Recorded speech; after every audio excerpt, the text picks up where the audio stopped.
ఈ ఛానల్ కేవలం ఎంటర్టైన్మెంట్ కోసం మాత్రమే చేయబడింది. మేము ఏ ఆధ్యాత్మికత లేదా మూఢనమ్మకాలకు సంబంధించిన వాటికి సమర్థన చేయడం లేదు. కిందటి ఎపిసోడ్లో మీరు చూశారు, 7 స్నేహితుల ప్రయాణం ప్రమాదంలోకి కూరుకుపోతూనే ఉంది. వాళ్లు వేరువేరు తలుపులలో అతి భయంకరమైన భయాన్ని, శత్రువును ఎదుర్కొన్నారు.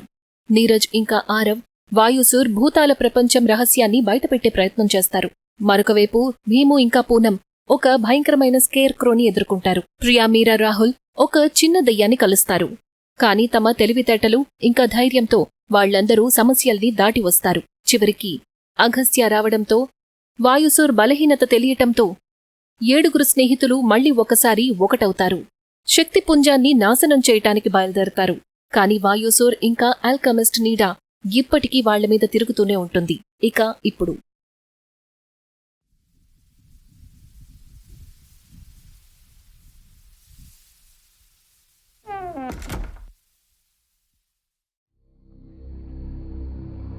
త్వరగా కానివ్వాలి.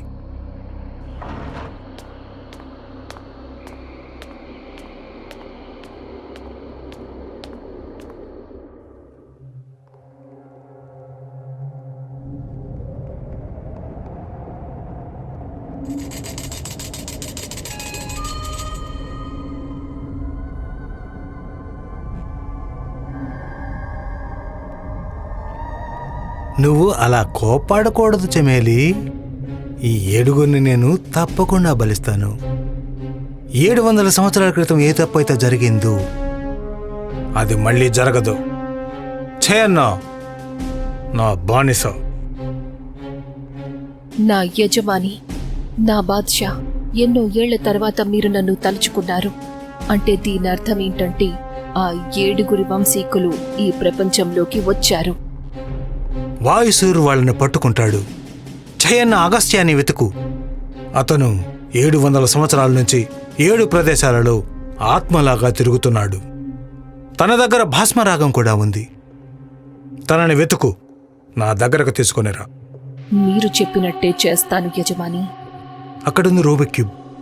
దానితోనే ఈ ప్రపంచానికి శక్తి లభిస్తుంది. దాన్ని నాశనం చేస్తే ఈ ప్రపంచం మొత్తం నాశనం అయిపోతుంది. మనం కూడా బయటకు వెళ్ళొచ్చు. అయితే దాన్ని ఇప్పుడే నాశనం చేద్దాం.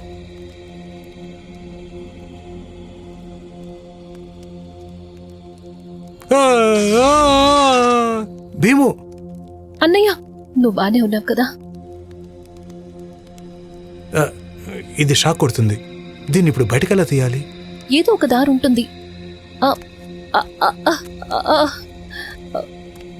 మీరా, నువ్వు కూర్చో. నీకు చాలా రక్తం పోతుంది. లేదు లేదు, నేను బానే ఉన్నాను. నేను చూస్తున్నాను, ఇక్కడ రాళ్లు కూడా ఉన్నాయి కదా. ఇప్పుడు తిరిగింది కదా? అవును, ఇది తిరిగింది. కానీ ఎలా? మీరా, నీ చేతి నుండి రక్తం కారుతోంది. నువ్వు నిజంగానే బాగున్నావు కదా? నేను బానే ఉన్నాను.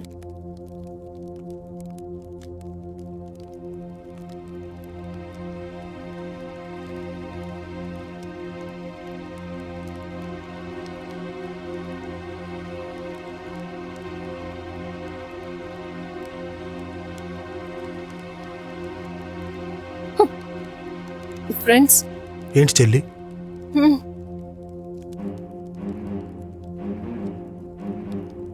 అసలు దీని అర్థం ఏంటి?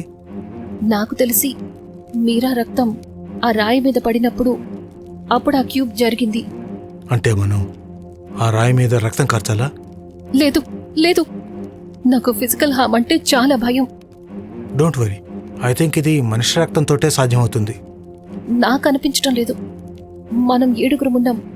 ఇక్కడ 7 రాళ్లున్నాయి. అయినా సరే నేను నా రక్తాన్ని వేరే రాయి మీద వేసి చూస్తాను. ఏదైనా తప్పు జరిగిందంటే? అవును మీరా, నీకెలాగో రక్తం వస్తోంది కదా, అయితే రాయి మీద రక్తం కార్చి చూడు. Poonam, be matured. నేనేమంటున్నానంటే ఏదైనా తప్పు జరిగిందంటే అప్పుడు నీ భయం వల్ల మనం అందరం రిస్కులో పడ్డాం కదా. నా వల్ల ఎలా? నేనేమైనా మిమ్మల్ని ఇక్కడికి తీసుకొచ్చానా? శాంతించండి. అయితే మేము కూడా ఇక్కడికి రావాలనుకున్నామా ఏంటి? ఇక్కడికి ఎవరూ రావాలనుకోలేదు. అయితే నేను నిన్నిక్కడికి రమ్మని చెప్పానా? ఎవరూ ఎవరిని ఫోర్స్ చేయలేదు, సరేనా? అందరూ వాళ్ళ ఇష్ట ప్రకారమే వచ్చారు. ఇష్ట ప్రకారం వస్తే ఇక్కడ ఇదంతా జరుగుతుందని ఎవరికి తెలుసు? వేరే ప్రపంచంలో ఇరుక్కుంటామని ఎవరికి తెలుసు? నువ్వు శాంతించు. అసలు నువ్వేం మాట్లాడుతున్నావు? మీ నాన్నను చూసుకుని ఎగిరేవాడేవు కదా. ఇప్పుడు మీ నాన్నని ఇక్కడి నుంచి బయటకు తీసుకువెళ్ళమని చెప్పు. నోరు మూయండి, మాట్లాడకండి. ఇలా మాట్లాడడం వల్ల మనం బయటపడతామా ఏంటి? ఐఎమ్ సారీ ఫ్రెండ్స్, నా వల్ల మీరందరూ ఇక్కడికి వచ్చి ఇరుక్కుపోయారు. మీరందరూ నాకు సాయం చేయాలనుకున్నారు. నేను పూర్తిగా ప్రయత్నిస్తాను మనందరం ఇక్కడి నుంచి పూర్తిగా బయటకు వెళ్ళడానికి. మీరా, వేరే రాయి మీద రక్తం కార్చి చూడు. కానీ అందరూ రెడీగా ఉండండి, ఏవైనా జరగచ్చు.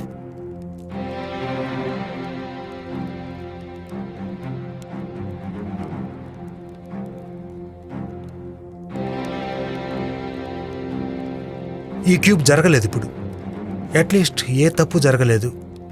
మీరా, నువ్వు నన్ను ఒంటరిగా వదిలి వచ్చేసావు కదా. అరే, తను మళ్ళీ వచ్చింది. ఇప్పుడు నేను వదలను నిన్ను. తన డాలే తన బలహీనత. మనం దాన్ని విరగ్గొట్టాలి.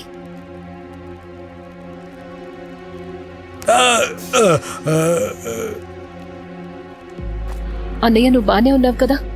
అవునమ్మా, నాకేం కాలేదు.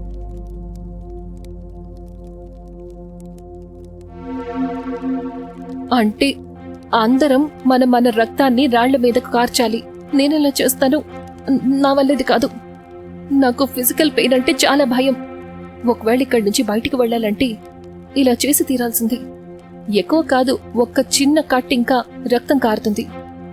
అయితే మొదలు పెడదాం. వాయుసోర్, యజ్ఞానికి ఏర్పాట్లు పూర్తి కాబోతున్నాయి. వాళ్ళల్లో ఒక్కరిని కూడా నువ్వు నా దగ్గరకు తీసుకురాలేదు.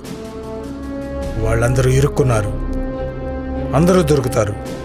గురువుగారు, చూస్తాను వాయుసోర్ నువ్వేం చేస్తావో. ఒకవేళ ఈ పిల్లలు నీ చావుకు కారణం కారు కదా.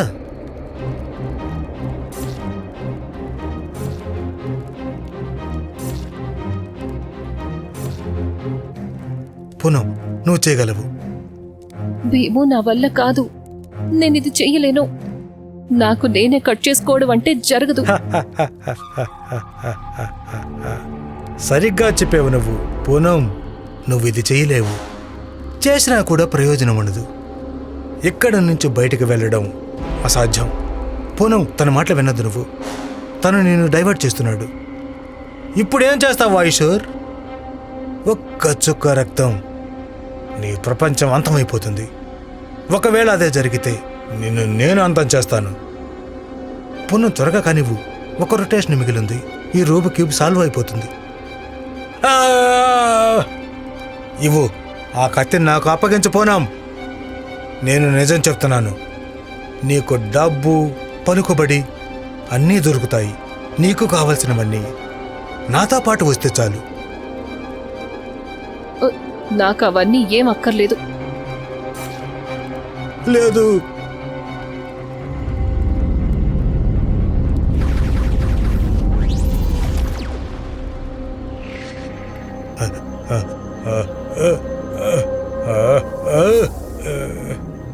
నీరజ్ నీరజ్ నీరజ్ నీరజ్ నీరజ్ ఎక్కడికి వెళ్ళాడు? ఆ వాయుసూర్ నీరజ్ని పట్టుకున్నాడు. గురువుగారు, నన్ను క్షమించండి. ఈ పిల్లలు నా శక్తి స్తోతను పగలగొట్టారు. అగస్త్య, ఇందులో అగస్త్య తప్పుంది. అతను గనక రాకుండా ఉంటే నేను ఖచ్చితంగా మిగతా వాళ్ళంతా చేసి ఉండేవాడిని. వీళ్ళ గురించి నిర్లక్ష్యంగా ఉండొద్దని నేను ముందే చెప్పాను. కానీ నువ్వు నా మాట వినిపించుకోలేదు. గురువుగారు, నేను ఒకరిని పట్టుకున్నాను. నాకు ఇంకొక అవకాశం ఇవ్వండి. నేను మిగిలిన 6 పట్టుకుంటాను. నేను మరొక తప్పుని తట్టుకోలేను. ఇప్పుడు నువ్వు వెళ్ళు. నీ భార్య సతీని నేను ఎక్కడికి పంపించానో నువ్వు కూడా అక్కడికే వెళ్ళు. 700 సంవత్సరాల క్రితం సైనికులు మీ ఇంటికి వచ్చారు. వాళ్ళు మీ భార్య పీకను నరికి పారేశారు. వాళ్ళని నేనే పంపించాను.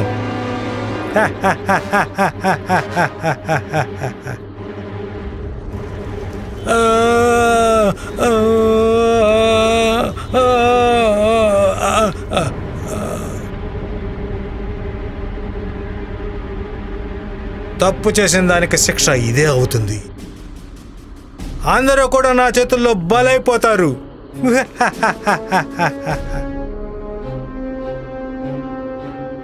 ఛాయన్న!